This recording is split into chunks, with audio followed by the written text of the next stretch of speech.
Mwanafunzi Ruth Kaluku aliyefariki kutokana na makali ya saratani ya utumbo ama kwa lugha ya Kimombo colon cancer, akiendelea kupokea matibabu katika hospitali ya kitaifa ya Kenyatta, na aliyekuwa anasomea katika shule ya upili ya wasichana ya Ekudha kule Kitui Kusini katika kaunti ya Kitui, hatimaye amezikwa hii leo nyumbani kwao katika kijiji cha Tangai kwenye kata ya Kalivu katika wadi ya Athi kwenye eneo bunge la Kitui Kusini katika kaunti ya Kitui. Wanafunzi waliokuwa wakisoma naye na ambao wanasubiri matokeo ya mtihani wa kitaifa wa kidato cha 4 KCSE mwaka huu wamekuwa na wakati mgumu zaidi kumwomboleza mwenzao, kwani ndiye alikuwa anaongoza kwenye mtihani darasani mwao. Tulikuwa tunampenda sana.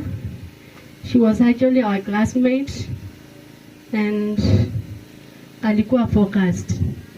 Na tulikuwa tunaongea tu sana. Malengo yake alikuwa anatuambia and haya, tuendelee mwingine.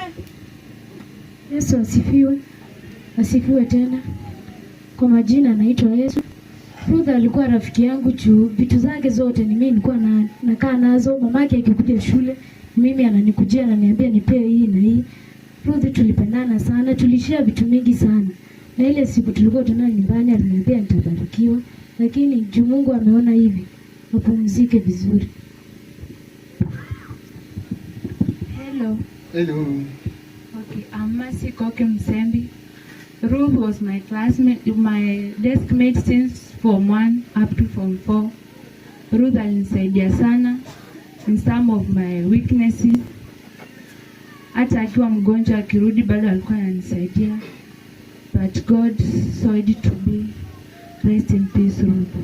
Kwenye mahojiano ya kipekee na Kamlungu TV baada ya hafla ya mazishi, naibu mwalimu mkuu katika shule hiyo ya wasichana ya Ekudha amemtaja Ruth kama mwanafunzi aliyekuwa mtiifu shuleni na mwenye bidii zaidi, akiomba wanafunzi wengine kote nchini waige mfano wa Ruth, huku akimshukuru Rais William Ruto kwa kuishika familia hiyo mkono kumpumzisha binti hiyo. Ninaitwa Angeline ama Mrs. Makau, Deputy Principal Ekudha Girls.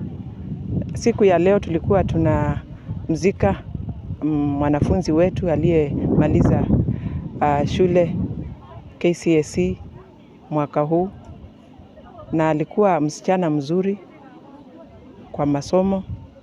Alikuwa our best girl. Alikuwa msichana kwa masomo, alikuwa mrefu vizuri sana. Alikuwa tabia yake ni ya maana sana, ilikuwa nzuri. Ningewasihi wanafunzi kule wako wengine wafuate tabia zake. Hajawahi tusumbua, lakini akapatwa na ugonjwa. Tukasimama na yeye mpaka siku ya leo, tumemzindikiza, tumemlaza mahali pake. Tunashukuru waliotusaidia, nikianza kwanza kabisa na our president William Samoei Ruto. Alitupatia mchango mzuri wa kuzindikiza msichana wetu, na viongozi wengine, hata MP wetu Rachel Kaki walitusaidia sana kwa mazishi na kwa kusimama na hiyo familia ambayo ni familia yenye haina mapato vizuri, ni familia iko chini, na walisimama na sisi mpaka siku ya mwisho, siku ya leo. Kwa hivyo tungetaka kuwashukuru na kuambia Mungu awasaidie kabisa na wabariki sana kwa ajili ya yote ambayo mlitenda. Wale wengine, hata wengine walituma zawadi zao, wakatuma support yao, hatuwajui. Mungu na akawabariki sana.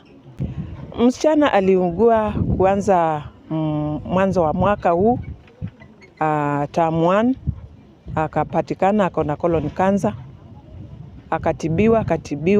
Hata term 3 aliweza kukua na afya iko dhabiti, lakini afya yake ikaendelea na kusoroteka tangu tulipoanza mtihani na akatuacha.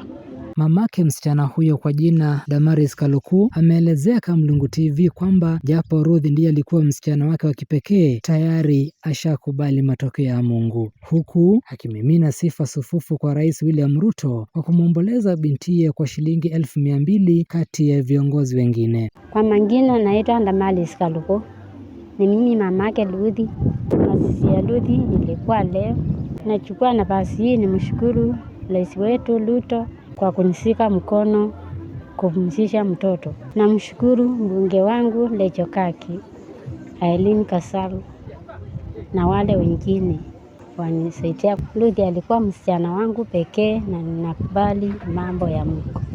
Kutoka hapa Kamlungu TV tunamwomba Mwenyezi Mungu ailaze roho yake Ruth Kaluku mahali pema, huku akimfariji mamake ambaye ni mjane pamoja na kaka zake Ruth, Aaron na Mutunga Kaluku. Nikiripotia Kamlungu TV kutoka kijiji cha Tangai, kata ya Kalivu, wadi ya Athi, katika eneo bunge la Kitui Kusini, katika kaunti ya Kitui. Langu jina ni Francis Kaivilo, kwako shabiki.